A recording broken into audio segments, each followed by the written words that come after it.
Hello everyone, welcome back to my channel GMB Show. I hope everyone is having a wonderful day. Pete Green impressed Bradley Walsh with his description of his fascinating life, and chaser Paul Senna described him as a true gentleman. Pete Green made a splash during his appearance on The Chase, winning fans and host Bradley Walsh over with his vibrant personality. On the show, Pete and one other remaining contestant were caught out by chaser Paul Senna with just a second on the clock, making it incredibly close to a rare win. However, Pete died before he could see his episode air. The ITV contestant died on June 27, 2021, shortly before his episode of The Chase came out. Tragically, the grandfather and member of many local communities passed away during a house fire at his home in Wymondham, Norfolk.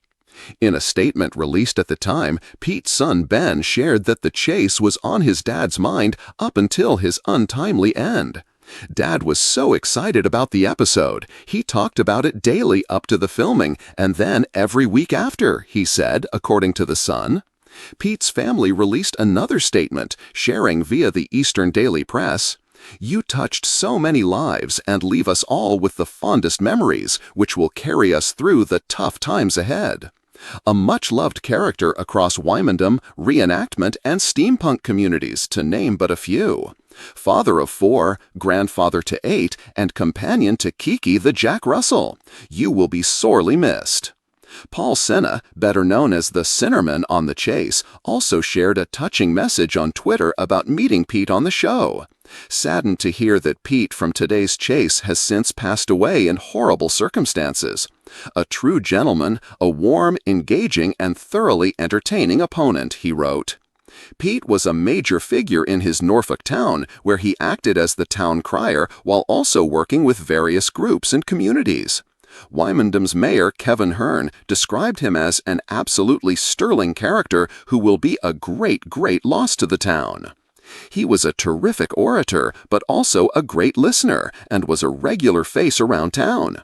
The town is in shock. There was an event at the rugby club on Sunday, and as news came through, it really cast a shadow over the town. He was very knowledgeable about market trading, and was a member of the National Federation of Market Traders, and was very willing and able to help others, the mayor shared. In a clip from The Chase, Pete can be seen winning over Bradley Walsh with his description of a lively life spent pursuing all sorts of interesting activities. "What do you do for a living?" Bradley asked. "Depends on the time of year. I'm semi-retired, really. A semi-retired medieval trader. I've also worked as a scare actor. Every October for the last 10 years, it's been the scare acting time. Couple of years as a dinosaur hunter," Pete said. "Fair play to you. What do you do to relax?" the host questioned, with Pete responding, "Well, bit of a mixture. Head down the pub when available, but also, like yourself, I'm quite into time travel," he said, jokingly referring to Bradley's time on Doctor Who. "Equally, I like steampunk," he added, with an impressed Bradley exclaiming, "Good for you. Excellent stuff."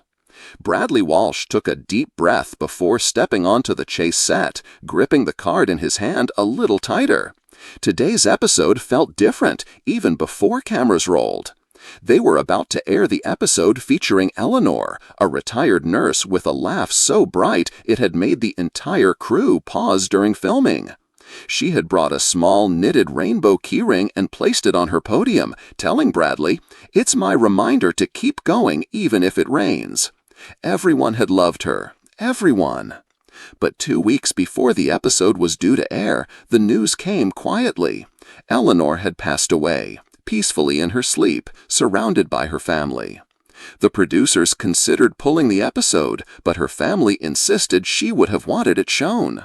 "She was so excited to be on The Chase," her daughter had said. "Please let people see how happy she was." As the clock counted down for the broadcast, tributes flooded social media. "We're watching for you, Eleanor," one fan tweeted, sharing a photo of a rainbow. Another wrote, "She reminded me of my Nan, the way she laughed when she got the Cash Builder question about BTS wrong." When the episode started, ITV placed a gentle dedication on screen, in loving memory of Eleanor, who brought light and laughter to us all. In the episode, Eleanor faced Dara Ennis, the chaser she had cheekily called the one with the kind eyes.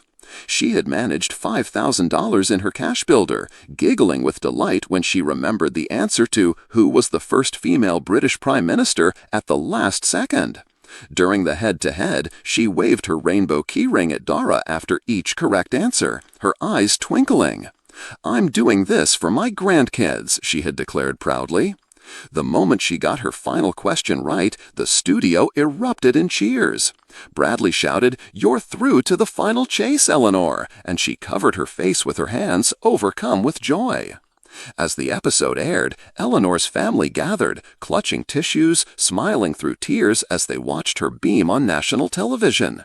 Her laughter, her determination, and her rainbow keyring felt like a small miracle, giving her the send-off she would have wanted, full of warmth and community. The Chase fans were quick to post tributes, calling her a light and an inspiration. Some viewers shared stories of how they were encouraged to apply for the show because of her courage and joy. Others mentioned how they were smiling even while crying. When the final chase ended, Bradley looked directly into the camera, voice soft, saying, "Eleanor, wherever you are, we're so proud of you." And as the credits rolled, the rainbow keyring was shown resting on the podium, a final, quiet tribute to a beloved contestant whose laughter would echo in the hearts of viewers long after the lights dimmed.